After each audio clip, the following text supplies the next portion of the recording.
Hey everyone, it's me Jasmine and welcome back to another episode of Travel Tips. And for this week's episode, I'm going to be teaching you how you can start packing like a professional. You know the time when we're going on a trip and we're so excited and then you realize you still have to pack and you don't know what to pack, you're getting anxious. Well, that's how I feel. Lucky for you, I'm going to give you 6 tips on how you can start packing like a professional and get all your stress away and just have a great trip. So let's get started.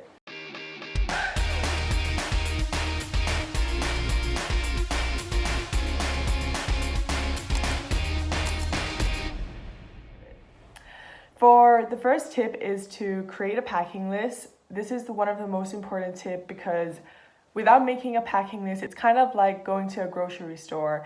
You have to write down what you want, otherwise you're gonna miss out on all the necessities. So make sure to create a packing list of everything you need, the essentials, of course, clothes, any medical stuff you might need, such as vitamins, maybe painkillers, malaria pills, if you're traveling to a destination that might require that, and nausea tablets, digestives for anyone who has a weak stomach. So make sure to keep all those in mind. And also keep in mind that when you're packing, you don't need 5 outfits a day. So make sure to be efficient and don't pack too much. And for the second tip is to choose the right luggage. Choose the right luggage according to your trip. So if you're going on a backpacking trip, remember to, of course, take a backpack. You don't want to be following around your travel buddy with a suitcase, just like rolling around. Yeah, no, we don't do that. Take a backpack, and maybe if you don't have one, borrow from your friends or family. I'm sure a lot of people have gone on backpacking trips themselves, so you could borrow some of that. And if you're going on a road trip, remember, don't take too bulky backpacks or luggages. You want to have space in your car, so keep that in mind. And if you're traveling by air, remember to keep in mind to also take the airline requirements on some of the luggages so that you don't get into any troubles and you don't have to pay extra. So always check their website, whichever airline you're traveling with, and check their requirements. And for tip number 3 is to choose the right packing style. I'm about to show you 3 different techniques how this will save you some space. So the first one is, this is about to be kind of like how to fold video, but so basically, I don't know if you can see, but you kind of fold your clothes like this and then you just pack it down and you just put them in layers, and this will actually save you so much space. I do this actually all the time, not used to, but I do this all the time. And it really saves me immensely. It gives me so much space and I just fit a lot more stuff than the traditional folding. And the second technique is to, of course, do the traditional folding where you just kind of,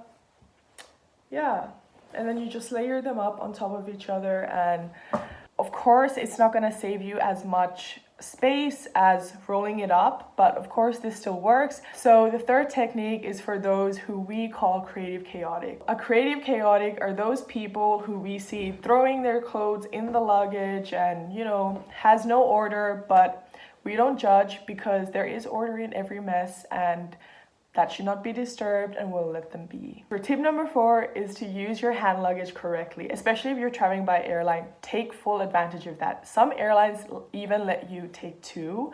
It would be like an accessory, like a mini purse, and then like your proper hand luggage. So for your accessory, just take all the necessities that you need, your travel documents, your phone, your charger, power bank, all these kind of stuff. And then in your hand luggage, just put in your clothes, put a bit of everything in case your suitcase gets lost, so you at least have your necessities and essentials in the hand luggage just in case. And tip number 5 is to pack the right clothes. Remember to keep in mind what kind of trip you're going to. Are you going on an active trip where you'll be hiking up the mountains? Then take your leggings, sportswear, all these kind of stuff. You don't want to bring your high heels, obviously. But if you're going more on a city trip, you might want to take some night out outfits and maybe a dinner outfit. Just depending on your trip, and also keep in mind the weather. You don't want to be wearing summer clothes where it's winter over there. And for tip number 6 is to pack any necessary guidebooks. I know, boring, why do we need it? We have the internet. But who knows, some places you might even end up in a place where you don't have any internet, then what are you going to do? And especially, we're not telling you to buy guidebooks that have all these boring facts. We're telling you to buy cool ones that has maybe hidden bars that you don't know of, hidden castles, you know, all these things that you might not even be able to find on the internet. So who knows, you might get lucky. Also keep in mind that maybe it's nice to also get a notebook to write down all the nice tips and maybe interesting facts that you might have gotten from your friends and family who have been there before. So you'll always have it with you on hand and you'll never forget it and you'll be able to see it. So this is all for you guys today. We hope that you enjoyed these 6 points that we have for you, and I'm looking forward to see how you guys end up packing, and hopefully by the end of this video you will all become professionals. Make sure to like this video and subscribe so you'll never miss out on a new video. Thanks for watching. Bye!